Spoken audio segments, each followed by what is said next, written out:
السلام علیکم ورحمۃ اللہ وبرکاتہ۔ بھائیوں بہنوں، دوستوں، بزرگوں، عزیزوں، آج ہم آپ کی خدمت میں ایک مسئلہ لے کر حاضر ہوئے ہیں۔ سوال ہمارے پاس یہ آیا تھا عورتوں کی طرف سے کہ عورتیں تراویح کیسے پڑھیں۔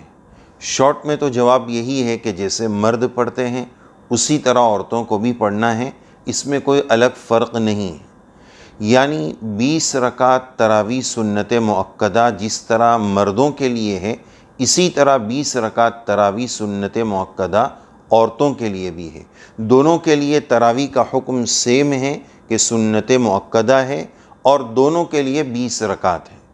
اس کے ساتھ ساتھ ایک بات یہ بھی سمجھنا ہے کہ رمضان المبارک میں جس طرح نیکیوں کی ضرورت مردوں کو ہے، عبادتوں کا اہتمام مردوں کو کرنا چاہیے، اسی طرح نیکیوں کی ضرورت اور عبادت کا اہتمام عورتوں کو بھی کرنا چاہیے۔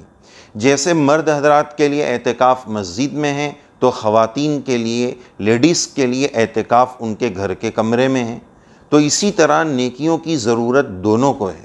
ایسا نہ ہو کہ ہماری مائیں بہنیں پورے رمضان بھر صرف پکانے اور سحری اور افطاری میں اپنے آپ کو اتنا لگا دے اور اتنا تھکا دے کہ پھر ان کو یا تو عبادت کے لیے وقت ہی نہ ملے، اور اگر وقت ملے بھی تو وہ طاقت اور انرجی باقی نہ رہے جس کی وجہ سے وہ صحیح طور پر عبادت سر انجام دے سکے۔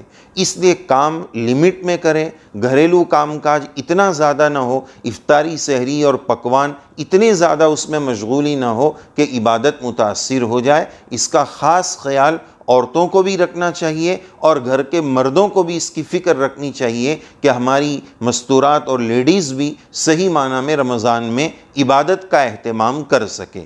چنانچہ بعض خواتین کو یہ دیکھا کہ وہ یا تو تراویح پڑھتی ہی نہیں ہے کہ بھائی ہم نے تو سحری افطاری بنا لی، پکوان کا کام کر لیا، گویا ہم نے رمضان کا حق ادا کر دیا۔ نہیں، عبادتوں کی ضرورت ہمیں بھی ہے۔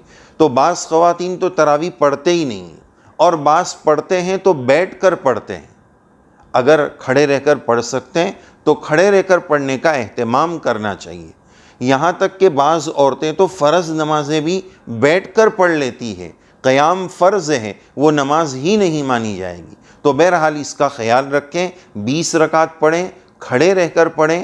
گھریلو کام کاج میں ہمیں تو یہ کہا گیا کہ تمہارے پاس جو کام کرنے والے مزدور ہیں رمضان میں ان کا کام کر دو، تو ہم اپنے گھر کی عورتوں کا کام رمضان میں بڑھا دیں اور عورتیں خود اپنا کام بڑھا دیں، یہ بالکل عقل کے خلاف ہے۔ تو اس لیے عبادتوں کا خوب عورتیں اہتمام کریں، تراویح کا خوب اہتمام کریں۔ پھر اگلی بات کہ اگر چند عورتیں مل کر تراویح کی جماعت بنائیں تو یہ بھی درست نہیں ہے، ان کی امام بھی عورت ہو اور پیچھے پڑھنے والی بھی عورتیں ہو۔ فقہا نے اس کو منع لکھا ہے، مکروہ تحریمی قرار دیا ہے، یہ بھی درست نہیں ہے۔ ہاں، کسی جگہ مردوں کی جماعت چل رہی ہے، اس میں عورتوں کو جوڑنا یا نہیں جوڑنا، آپ اپنے مقام کی صورتحال کیا ہے، وہاں کیا کنڈیشن اور سچویشن ہے، اس کی روشنی میں اپنے مقامی علماء اور مفتی صاحبان سے معلوم کر کے اس جماعت میں جڑنا یا نہیں جڑنا ان سے معلوم کر لیں، ورنہ عمومی طور پر اپنے اپنے گھروں میں کھڑے رہ کر 20 رکعت تراویح کا اہتمام کرنا چاہیے۔ اللہ تعالی عمل کی توفیق نصیب فرمائے، آمین۔